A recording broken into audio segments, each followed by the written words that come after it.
Selamat pagi, hari ini kita akan belajar reaksi senyawa hidrokarbon. Materi ini ada di buku paket kalian, halaman 21 hingga 24. Saya mulai dari yang pertama, yaitu reaksi pada alkana. Yang pertama, reaksi oksidasi. Reaksi oksidasi pada alkana adalah reaksi pembakaran yang menghasilkan CO2 dan H2O. Reaksi seperti ini dinamakan dengan reaksi pembakaran sempurna. Reaksi umumnya seperti ini. Jadi ini adalah rumus molekul untuk alkana, CnH2n+2. Setiap kali direaksikan dengan O2, ingat yang dimaksud dengan reaksi pembakaran pada kimia adalah reaksi dengan gas oksigen. Nah, yang dinamakan dengan reaksi pembakaran sempurna jika yang dihasilkan adalah CO2 dan H2O. Reaksi pembakaran tidak sempurna jika yang dihasilkan adalah karbon monoksida atau CO, H2O, dan jelaga atau partikel karbon. Reaksi oksidasi ini terjadi pada alkana, alkena, dan alkuna. Maka bisa dituliskan juga menjadi seperti ini. Nah, ini adalah reaksi umum untuk reaksi oksidasi pada alkana, alkena, dan alkuna. Setiap CXHY dibakar atau direaksikan dengan gas oksigen akan menghasilkan CO2 dan H2O. Nah, sekarang kalau pada alkana ini menjadi rumusnya lebih khusus lagi karena alkana CnH2n+2 plus O2 menghasilkan CO2 dan H2O. Saya contohkan reaksi pembakaran gas metana. Nah, ini contohnya reaksi pembakaran metana. CH4 rumus metana plus O2 selalu menghasilkan untuk pembakaran sempurnanya CO2 plus H2O. Tinggal disetarakan reaksinya seperti yang sudah kalian pelajari di kelas 10.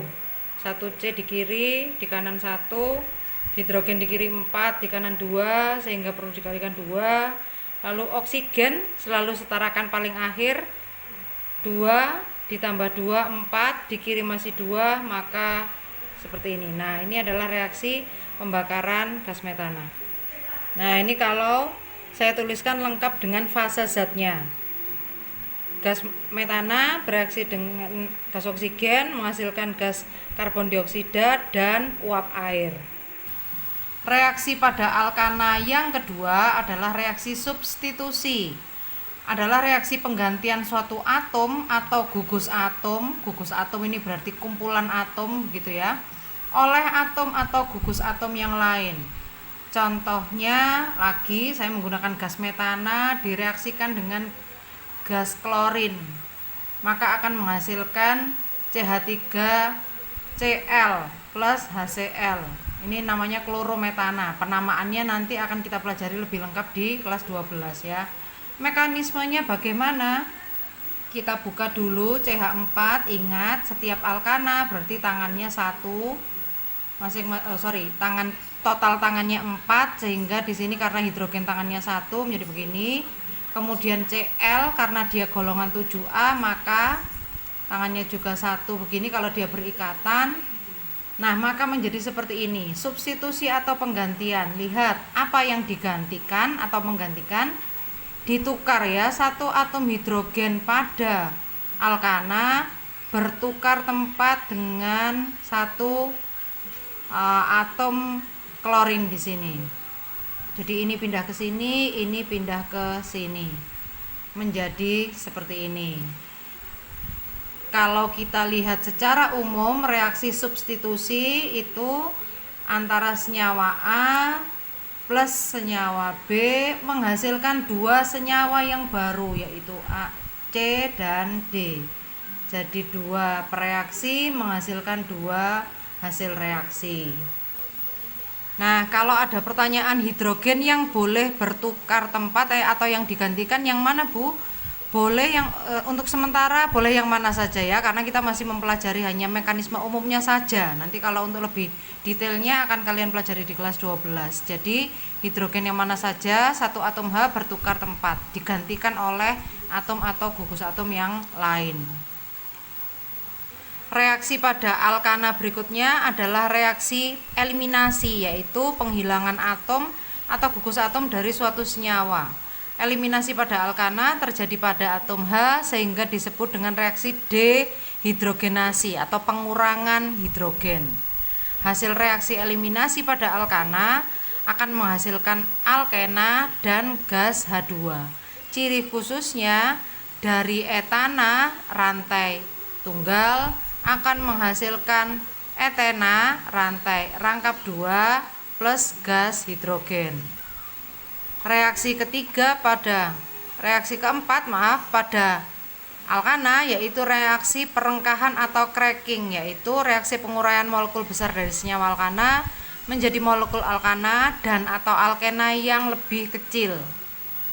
Ini contohnya dari heksana cracking menjadi butana dan etena. Kita tidak mempelajari lebih detail lagi ya tentang ini. Lalu saya lanjutkan reaksi pada alkena. Nah, reaksi yang pertama sama dengan yang terjadi pada alkana tadi, sudah saya jelaskan tadi, ini terjadi pada alkena dan alkuna, yaitu reaksi oksidasi atau reaksi pembakaran. Untuk pembakaran sempurna selalu menghasilkan CO2 dan H2O. Saya ambil contoh etena C2H4 ini ya, CnH2n, ini adalah rumus alkena. Contohnya C2H4 etena dengan gas oksigen menghasilkan CO2 dan H2O. Koefisien di depan ini tinggal kalian setarakan sendiri menurut persamaan reaksinya, penyetaraan persamaan reaksi yang sudah dipelajari. Berikutnya reaksi kedua yang terjadi pada alkena yaitu reaksi adisi. Adisi adalah reaksi penambahan, addition ya, atom atau gugus atom oleh senyawa. Seperti ini mekanisme umumnya. Jadi CnH2n ini contohnya berarti etena plus XY gitu akan menjadi seperti ini. Kalau kalian lihat ini dari alkena akan menjadi alkana gitu ya, atau turunan alkana, nanti tergantung apa yang ditambahkan. Ada beberapa jenis reaksi adisi senyawa alkena. Kita perhatikan yang pertama 2A, ini ada juga di buku paket. Reaksi penambahan hidrogen atau reaksi adisi hidrogen atau disebut juga reaksi hidrogenasi, yaitu reaksi suatu senyawa alkena dengan gas hidrogen yang menghasilkan senyawa alkana. Saya contohkan ini etena dengan gas H2 menghasilkan etana. Kita lihat mekanismenya kok jadi seperti itu bagaimana. Seperti ini kalau saya tuliskan, lalu kalau kita buka ikatan hidrogennya kita lepaskan. Nah, kalau hidrogennya saya buka seperti ini ya. Tangannya tetap 4, H2 di sini menjadi begini, ini juga begini. Nah, lalu gas hidrogen ini masuknya ke mana? Kalian lihat ikatan rangkap 2-nya. Kalau kita buka lagi, dari rangkap 2, satu ikatannya terbuka menjadi begini. Nah, kalau masih bingung, loh ini satu tangan atau satu ikatan kok menjadi 2? Ingat, dulu kelas 10 seperti ini kan ya, waktu mempelajari rumus Lewisnya. Nah, ini kan, ini rangkap 2 itu terdiri dari 4 elektron. Kan 2 elektron ini adalah satu pasangan yang akan digantikan oleh satu garis. Nah, begitu. Ini, atau kalau misalnya kalian bingung bayangkan kalau satu ikatan ini atau pasangan elektron bersama, jadi satu garis ini adalah satu pasangan elektron ya, namanya pasangan berarti 2 buah ya. Jadi kalau tangan bergandengan, namanya bergandengan butuh berapa tangan? 2 tangan. Nah begitu ya. Jadi ini kalau diibaratkan ada 2 tangan atau 2 lengan gitu, berarti kalau rangkap 2 begini berapa lengan yang bergandengan?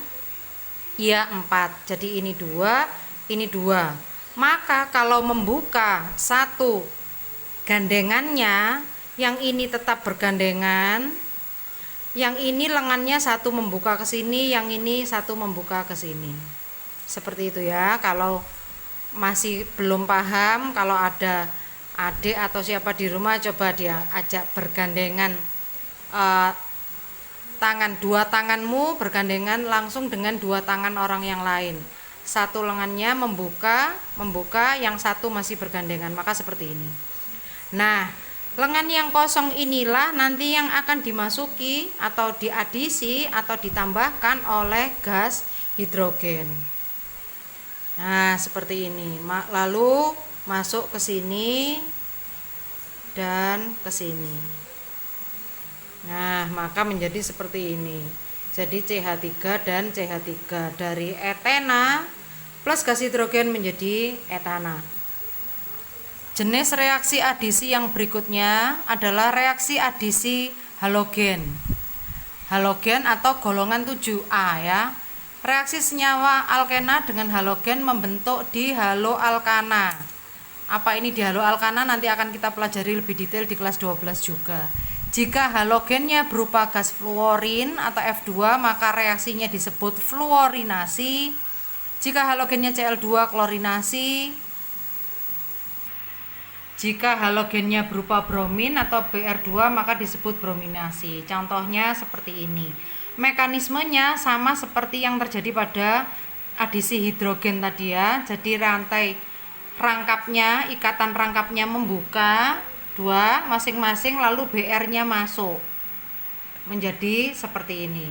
Nah, bedanya dengan reaksi substitusi yang pertama tadi, kalau substitusi penggantian itu A plus B menjadi C plus D atau dua zat hasil. Kalau reaksi adisi hanya menghasilkan satu zat hasil. A ditambah B menghasilkan C. Jadi hanya satu produk saja. Atau ciri yang lain reaksi adisi dari ikatan rangkap menjadi ikatan tunggal. Jenis reaksi adisi yang ketiga adalah reaksi adisi asam halida. Halida dari kata halogen ya. Asam itu berarti senyawa yang mengandung hidrogen. Berarti asam halida di sini adalah maksudnya asam HX. X-nya apa? Halogen dari F, Cl, Br ataupun I. Reaksi senyawa alkena dengan asam halida akan menghasilkan senyawa haloalkana. Ini nanti juga akan dipelajari lebih detail di kelas 12. Disebut juga reaksi hidrohalogenasi. Saya contohkan di sini etena dengan asam klorida menghasilkan senyawa seperti ini. Nah, ini ya. Akan menghasilkan kloroetana. Pemberian namanya apa itu kloroetana maksudnya juga akan dipelajari lebih lanjut di kelas 12 nanti. Nah, kalau kalian perhatikan contoh yang pertama ini, yang ini. Contoh tersebut adalah reaksi pada alkena yang C pada ikatan rangkapnya simetris atau sama-sama mengikat atom H. Coba lihat ya. Jadi di sini C yang ini yang diperhatikan adalah yang rangkap. C yang ini mengikat dua atom H, ini juga mengikat dua atom H. Lalu nggak ada senyawa yang lain lagi. Tidak ada rantai C yang lain, jadi hanya ini. Maka H dan Cl-nya masuknya kemana? Apakah H ini di kiri atau H di sini? Masuk ke kanan terserah karena simetris ya, sama. Imbang kiri dan kanannya, maka H di sini boleh masuk ke sini, boleh ke sini. Cl-nya boleh yang di kiri, boleh yang di kanan. Seperti itu jika simetris. Nah, lalu bagaimana jika alkena yang digunakan tidak simetris? Maka berlakulah yang namanya aturan Markov-Nikov. Ada dua aturan, kita perhatikan. Yang pertama, atom H dari atom halida atau HX atau alkil halida akan terikat pada atom C ikatan rangkap yang telah mengikat atom H lebih banyak. Perhatikan contoh saya ini adalah apa nih namanya, 1, 2, 3 propena. Nomornya dari sini ya, hitungnya 1, 2, 3, berarti 1 propena ditambah asam bromida. Nah, perhatikan Yang mempunyai ikatan rangkap ini adalah yang satunya CH mengikat satu atom H, C yang satunya mengikat dua atom H. Maka kalau seperti ini, aturan yang pertama, hidrogen dari asam halida, dalam hal ini asam bromida, akan masuk ke C yang mempunyai H lebih banyak. Jadi ini masuk ke sini. Ya. Tentu saja ini tadi membuka ikatannya. Kemudian Br-nya akan masuk ke yang hidrogennya lebih sedikit. Atau kalau ada yang mengatakan yang kaya makin kaya, yang miskin makin miskin. Ini yang kaya makin kaya ya. Maksudnya kaya apa? Kaya hidrogen akan kemasukan hidrogen lagi. Begitu. Sedangkan yang X-nya atau Br-nya masuk ke yang hidrogennya lebih sedikit. Nah, ini ya kalau saya gambarkan tadi CH3, C ini tadi rangkap membuka masing-masing di sini, di bawah dan di bawah, atau di atas boleh. Nah, hidrogen akan masuk ke C rangkap yang memiliki hidrogen lebih banyak, berarti ke sini. Jadi ini ke sini. Kemudian Br-nya ke yang satunya. Nah, gini ya. Maka menjadi CH3 tetap, lalu ini CHBr, kemudian CH3. Aturan Markovnikov, yang kaya H akan kemasukan H. Yang kedua, Markovnikov, jika atom C ikatan rangkap mengikat atom H sama banyak, maka atom X dari asam halida akan terikat pada atom C yang mempunyai rantai karbon paling panjang. Perhatikan contohnya, ini 1, 2, 3, 1, 2, 3, sama ya. 1, 2 berarti dari kiri, 2 pentana ditambah asam klorida akan menjadi begini. Nah, perhatikan rangkapnya. Yang rangkap ternyata di sini sama CH, jumlah hidrogennya sama-sama 1. Nah, kalau begitu hidrogen yang di sini masuk kemana? Kalau ini supaya membedakan, yang dibahas bukan hidrogennya tetapi klorinnya atau atom X-nya. Klorin atau atom X akan terikat pada C yang mempunyai rantai karbon paling panjang. Berarti Cl akan masuk ke sini. Yang kanan ini atom C nomor 3. Kenapa? Karena atom C ini mengikat 2 C yang lain, 1, 2. Jadi Cl-nya masuk ke sini, sedangkan hidrogennya masuk ke yang dia hanya mengikat 1 C yang lain. Rantai karbonnya lebih pendek. Nah, maka ada yang menyebut